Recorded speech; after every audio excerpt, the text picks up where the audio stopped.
Hello दोस्तों, हाय। सबसे पहले आप सबको 74th इंडिपेंडेंस डे मुबारक हो।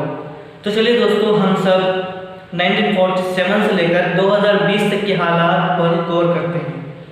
तो जैसे हम सब लोग जानते हैं, India is one of the fastest emerging and largest democratic country in the world. तो सबसे पहले हम बात करते हैं पॉपुलेशन के बारे में। तो दोस्तों 1947 में हिंदुस्तान की पॉपुलेशन थी 319 मिलियन, जो कि आज 1381 मिलियन हो चुकी है। उस वक्त हिंदूज की पॉपुलेशन थी 84%, जो कि आज 79% है। उस वक्त 9.8 मुस्लिम पॉपुलेशन थी, जो कि आज 14.2 है। उस वक्त क्रिश्चियंस की पॉपुलेशन 2.3 थी, जो कि आज भी 2.3 है। और सिक्स की पॉपुलेशन के बारे में बात करें तो उस वक्त उनकी पॉपुलेशन थी 1.89%, जो कि आज 1.9% है। तो अब हम लोग बात करते हैं ज्योग्राफी के बारे में। दोस्तों 1947 में जब हिंदुस्तान आज़ाद हो रहा था, उस वक्त हिंदुस्तान में मुकम्मल 8 प्रोविंस थे, जैसे पंजाब, मद्रास, बॉम्बे, कलकत्ता, और 584 प्रिंसली स्टेट, जैसे कि हैदराबाद, मैसूर, कश्मीर वगैरह। लेकिन जब हिंदुस्तान आज़ाद हुआ, उसके बाद 1956 में स्टेट रिकॉग्निशन एक्ट अमल में आया। तो आज 2020 में हिंदुस्तान में 28 स्टेट्स और 8 यूनियन टेरिटरीज मौजूद हैं। दोस्तों अब हम बात करेंगे इंडिया के पॉलिटिकल इश्यूज और पॉलिटिकल सिचुएशन के बारे में। दोस्तों 1947 जैसे हिंदुस्तान आज़ाद हुआ तो 1950 जनवरी 26 को हमारी कॉन्स्टिट्यूशन अमल में आई एंड रिपब्लिक डे 1950 में हुआ। और उसके बाद 1951 में हिंदुस्तान में सबसे पहले जनरल इलेक्शन हुए, जिसमें कांग्रेस एकदम बहुत ही ज़्यादा मेजॉरिटी के साथ जीती गई। दोस्तों हिंदुस्तान का जो वोटिंग सिस्टम है, वोटिंग क्राइटेरिया है, वो एकदम according to universal adult franchise के जरिए से है, जिसमें हिंदुस्तान के हर एक 18 ईयर्स होने वाले सिटीजन को वोटिंग राइट दिया जाता है। इसी को मद्देनजर रखते हुए 2019 में यानी पिछले साल जब इलेक्शन हुआ था, तो हिंदुस्तान की पॉपुलेशन यानी 1381 मिलियन में से 911 पॉपुलेशन वोटिंग करने के राइट हासिल करने वाले थे। दोस्तों जब 1951 में इलेक्शन हुआ तो टोटल लोकसभा सीट 589 सीट्स में लोकसभा इलेक्शन हुआ था, जो कि आज 553 लोकसभा सीट्स में इलेक्शन होता है। तो दोस्तों पॉलिटिकल इश्यूज के बारे में बात करेंगे तो इमरजेंसी का तज़किरा करना बहुत ही ज़रूरी है। दोस्तों इंडिया में इमरजेंसी 3 बार लागू की गई थी। सबसे पहले 1962 में जब इंडिया और चाइना का वार चल रहा था। दूसरी जंग 1971 जब इंडिया और पाकिस्तान का वार चल रहा था। तीसरी जंग 1975 में जब हिंदुस्तान के पॉलिटिकल हालात इनस्टेबल थे और इम्बैलेंस थे उस वक्त। तो इसके बाद ही 1975 के बाद जैसे इलेक्शन जनरल इलेक्शन शुरू हुए तो उस इलेक्शन में कांग्रेस को हार हुई, एक नई पार्टी उभर के आई। अब तक हिंदुस्तान में वन पार्टी डोमिनेंस था। इस इमरजेंसी के बाद जनरल इलेक्शन हुए तो उसमें एक दूसरी पार्टी उभर के आई, जिसका नाम था जनता पार्टी। तो इसी के बाद धीरे धीरे पार्टी बढ़ती गई, रीजनल पार्टी आई, बहुत सी सारी पार्टियां गई और एकदम उनका फ्रंट बनने लगा। तो आज हिंदुस्तान में 2 फ्रंट चल रहे हैं, एक यूपीए जिसमें कांग्रेस एक बहुत बड़ी पुरानी पार्टी है, और दूसरा एनडीए जिसमें बीजेपी जो अब सत्ता में मौजूद है वो बहुत बड़ी पार्टी है। दोस्तों अब हम बात करेंगे एजुकेशन के बारे में। दोस्तों जब हिंदुस्तान आज़ाद हुआ था तो उसमें मुकम्मल 20 यूनिवर्सिटीज़ थी और स्टूडेंट का स्कूल एनरोल परसेंटेज 46% था, जो कि आज हिंदुस्तान में 49 central universities, 411 state universities, 123 deemed universities जिसे हम यूनिवर्सिटी का रुतबा दे सकते हैं, और 282 प्राइवेट यूनिवर्सिटीज़। टोटल 865 यूनिवर्सिटीज़ अभी हिंदुस्तान में मौजूद हैं। और आज हमारा स्टूडेंट एनरोल स्कूल में 96% हो चुका है, जो कि बहुत ही ज़्यादा गर्व करने की बात है हम सब के लिए। दोस्तों अगर उस वक्त के हम लिटरेसी रेट की बात करेंगे तो 12% लिटरेसी रेट था, जो कि आज 74% हो चुका है। बहुत ज़्यादा खुशी की बात है। और उस वक्त सबसे ज़्यादा लिटरेट स्टेट था मद्रास 11.9, जो कि आज केरला है, इसका लिटरेसी रेट है 93.91। और हिंदुस्तान में बहुत ज़्यादा डिस्ट्रिक्ट ऐसे हैं जिनका लिटरेसी रेट 100% मौजूद है। दोस्तों मेल लिटरेसी की अगर बात करें तो मेल लिटरेसी उस वक्त 21% थी, जो कि आज 82% हो चुकी है, और फीमेल लिटरेसी थी 8.8, जो कि आज 65% हो चुकी है। दोस्तों एक बहुत बड़ी खुशखबरी मैं आपको दे दूं कि आज से थोड़े दिन पहले खबर आई थी कि हिंदुस्तान का एजुकेशन सिस्टम मुकम्मल तौर पर चेंज होने वाला है, तो बहुत बड़ी खुशी की बात है। और अगर रिलीजन वाइज हम बात करेंगे एजुकेशन परसेंटेज के बारे में, लिटरेसी रेट के सबसे सामने हैं जैन, जिनका लिटरेसी रेट है 86.43, फिर क्रिश्चियन 74%, बुद्धिस्ट 71%, सिख्स 67%, हिंदू 63% और मुस्लिम्स 57.28%, जो कि बहुत सबसे नीचे है। तो दोस्तों अब हम बात करेंगे इंडिया की ट्रांसपोर्टेशन के बारे में। दोस्तों दुनिया में ही इंडिया का transportation road network road connectivity second number पर मौजूद है, और जिसमें और रेलवे नेटवर्क जिसके बारे में आपको सब लोग जानते ही हैं। और एयरवेज के बारे में बात करेंगे तो हिंदुस्तान में टोटल 84 इंटरनेशनल एयरपोर्ट्स मौजूद हैं और 486 डोमेस्टिक एयरपोर्ट्स हैं। और इंपोर्ट एक्सपोर्ट के बारे में तो आप जानते ही होंगे कि Hindustan one of the most import air export countries में से टॉप में मौजूद है। और दोस्तों हम व्हीकल रजिस्ट्रेशन की बात करेंगे तो 1947 में हिंदुस्तान में जो व्हीकल रजिस्टर्ड थे उनका नंबर था 3 लाख, जो कि आज 2020 में हिंदुस्तान में टोटल व्हीकल रजिस्टर्ड जितने हैं 253 मिलियन। और दोस्तों अब हम बात करेंगे फूड सेल्फ सफिशिएंसी और हॉस्पिटल सर्विसेज के बारे में। दोस्तों जैसे ही कांग्रेस गवर्नमेंट ने ग्रीन रेवोल्यूशन बिल आवाम के दरमियान पेश की तो समझो एग्रीकल्चर फील्ड में तहलका मच गया। उस वक्त से लेकर आज तक हिंदुस्तान इतना फूड सेल्फ सफिशिएंसी कंट्री बन गई है कि हिंदुस्तान खाना उगाता ही नहीं, दूसरे कंट्रीज को भेजता भी है, हिंदुस्तान से दूसरे कंट्रीज को खाना भी पहुंचाया जाता है, एक्सपोर्ट्स भी बहुत ज़्यादा हो रहे हैं। और अगर हम हॉस्पिटल सर्विस की बात करेंगे तो जब हिंदुस्तान आज़ाद हुआ था तो उस वक्त तकरीबन 59,000 डॉक्टर्स मौजूद थे, जो कि आज सर्विस में 9 लाख डॉक्टर मौजूद हैं, सर्विस दे रहे हैं। और 36,000 नर्स उस वक्त मौजूद थे, जो कि आज अबाउट 7 लाख नर्सेस मौजूद हैं। और हिंदुस्तान में जिसे हम कहते हैं ना मल्टी स्पेशलिटी हॉस्पिटल्स, वो 20,000 से भी ज़्यादा मल्टी स्पेशलिटी हॉस्पिटल्स इंडिया में मौजूद हैं। दोस्तों इसी की वजह से आज हम कोरोना जैसे एकदम भयंकर बीमारी से अच्छी तरह से लड़ पा रहे हैं। और दोस्तों अब हम बात करेंगे इंडिया के इनकम सोर्सेस के बारे में।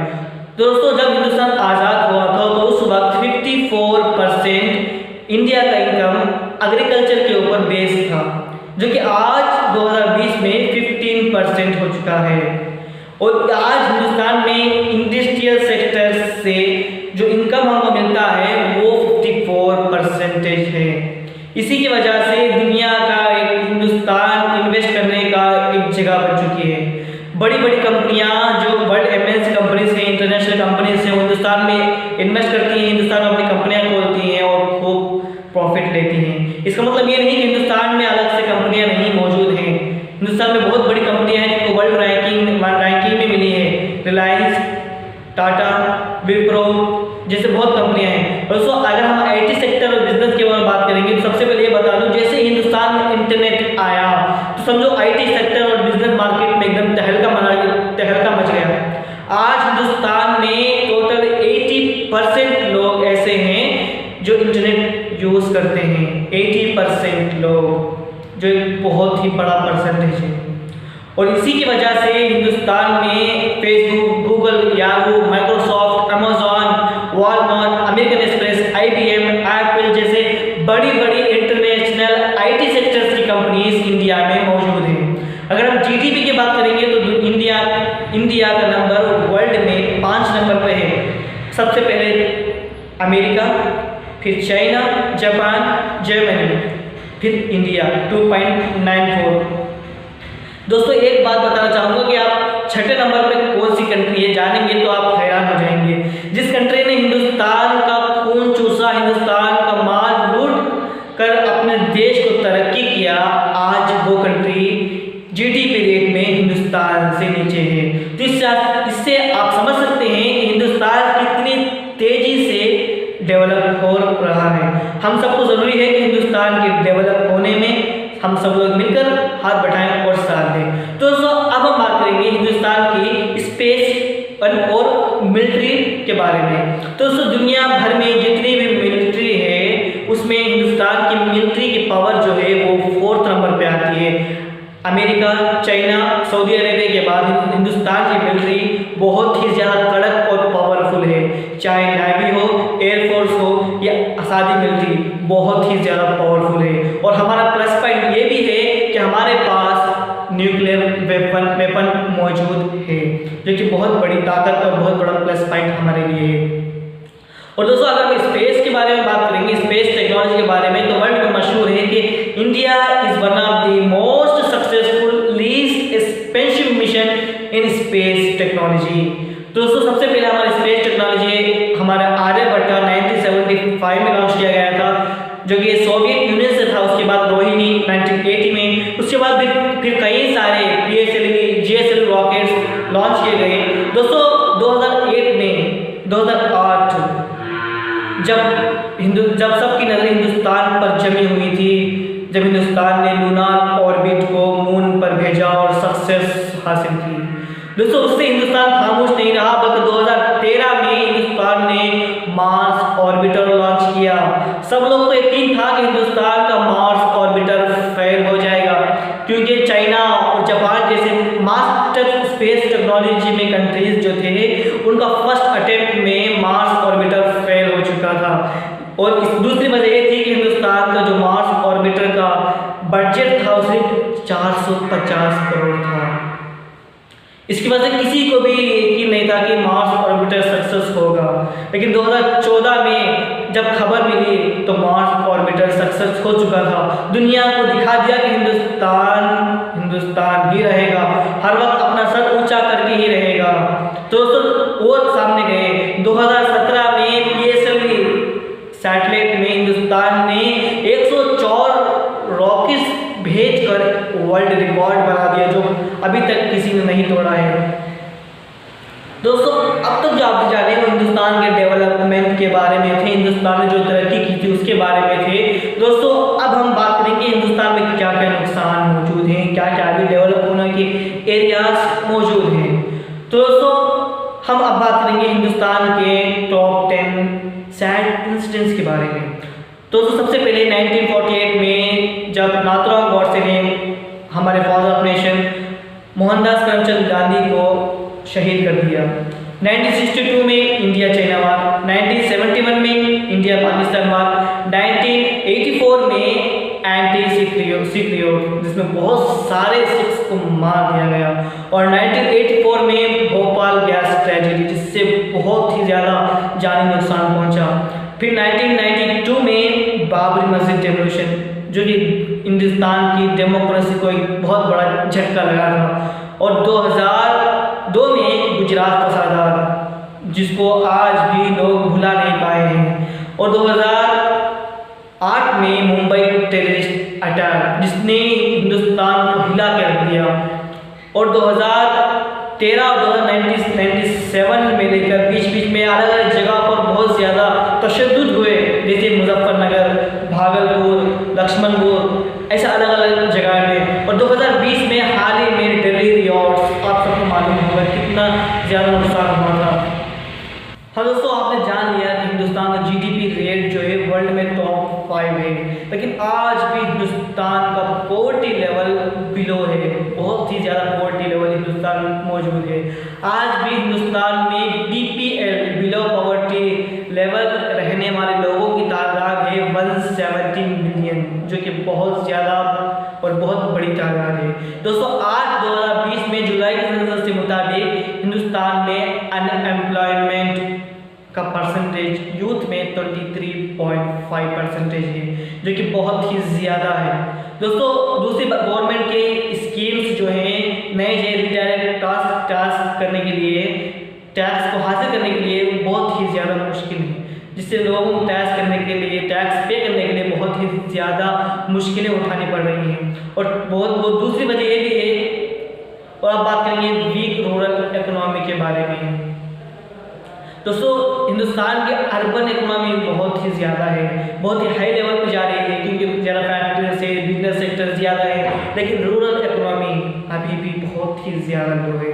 आज भी हिंदुस्तान में ऐसे घर मौजूद हैं जहां अभी तक इलेक्ट्रिसिटी मौजूद नहीं है, ऐसे भी विलेजेस मौजूद हैं जहां इलेक्ट्रिसिटी का अभी तक नामो निशान भी नहीं है।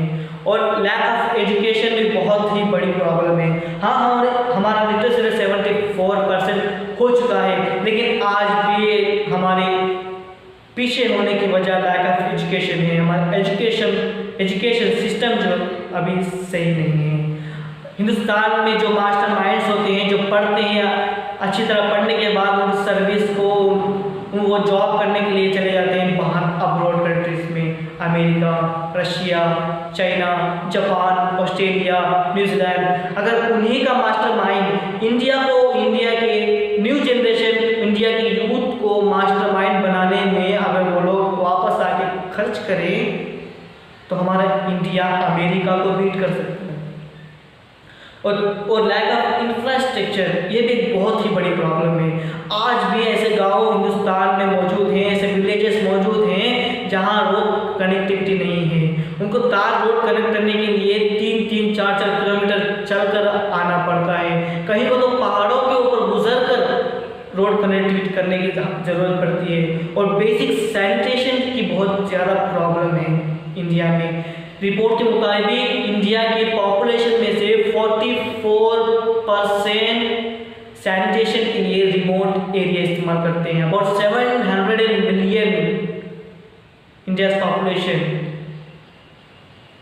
तो दोस्तों हाँ, हिंदुस्तान में खाना बहुत ज़्यादा है, फूड बहुत ज़्यादा प्रोड्यूस होता है, लेकिन हिंदुस्तान में फूड डिस्ट्रीब्यूशन सिस्टम जो है वो अच्छा नहीं है। आज भी हर दिन हर रात में ऐसी फैमिली मौजूद हैं जो खाली पेट भूखे पेट सो जा रही हैं। तो ज़रूरी है कि फूड डिस्ट्रीब्यूशन सिस्टम को हिंदुस्तान सही करे। और हॉस्पिटल फैसिलिटी, हाँ हमारे पास मल्टी स्पेशलिटी हॉस्पिटल हैं, सब हैं, लेकिन आज भी हिंदुस्तान में 50% विलेजेस ऐसे हैं जहाँ पर हॉस्पिटल कनेक्टिविटी नहीं है, बेसिक फर्स्ट एड सर्विस उनको नहीं मिलती है। दोस्तों पोल्यूशन भी बहुत बड़ी प्रॉब्लम है। हिंदुस्तान के urban and metropolitan cities 68.8 million tons per year waste को प्रोड्यूस करती हैं, जो कि बहुत ही बड़ी मिकदार है। और वो उसको वेस्ट करने के लिए इस्तेमाल करते हैं, जिसकी वजह से पोल्यूशन होती है, और एयर पोल्यूशन होने की वजह से लोगों में बीमारियां फैलती हैं। और करप्शन के बारे में बात करें तो करप्शन हिंदुस्तान की बहुत बड़ी प्रॉब्लम रहा है और अब भी मौजूद है। करप्शन को एकदम जड़ से ख़त्म करने के लिए हम हिंदुस्तान को बहुत ही ज़्यादा ज़रूरी है। और दोस्तों माल न्यूट्रिशन भी एक बहुत ज़्यादा बड़ी एक वीकनेस है हिंदुस्तान के फूड में। और दोस्तों वुमेन सेफ्टी, और पिछले 5 सालों में हिंदुस्तान का वुमेन सेफ्टी यानी औरतों के ऊपर क्राइम होना, जुल्म होना और बढ़ गया है। पिछले 5 सालों में औरतों पर जुल्म होना बहुत ही ज़्यादा बढ़ चुका है। और लास्ट हम बात करेंगे अल्कोहल के बारे में। दोस्तों साउथ ईस्ट एशिया में 65% अल्कोहल प्रोड्यूस करने वाला देश है हिंदुस्तान, 65%। और दोस्तों ऐसी लोग 62.5 मिलियन लोग हिंदुस्तान में ऐसे हैं जो हर वक्त नशे की धूप में एकदम मगन रहते हैं। दोस्तों हम लोगों को ज़रूरी है कि इन जो नुकसान हिंदुस्तान में हमारे डेवलपमेंट को जो डिस्ट्रैक्ट करने के लिए जो हमारे हिंड्रेंस बन रहे हैं उनको हटाएं, उनको फास्ट करें, उनको सॉल्व करें और हिंदुस्तान को एक अच्छा मुल्क बनाएं, अच्छा देश बनाएं और वर्ल्ड की इकोनॉमी में हर सेक्टर में हिंदुस्तान को टॉप बनाएं। इसके लिए सब मिलकर काम करें। तो सब फिर से आप सबको मेरी तरफ से 74th इंडिपेंडेंस डे मुबारक हो।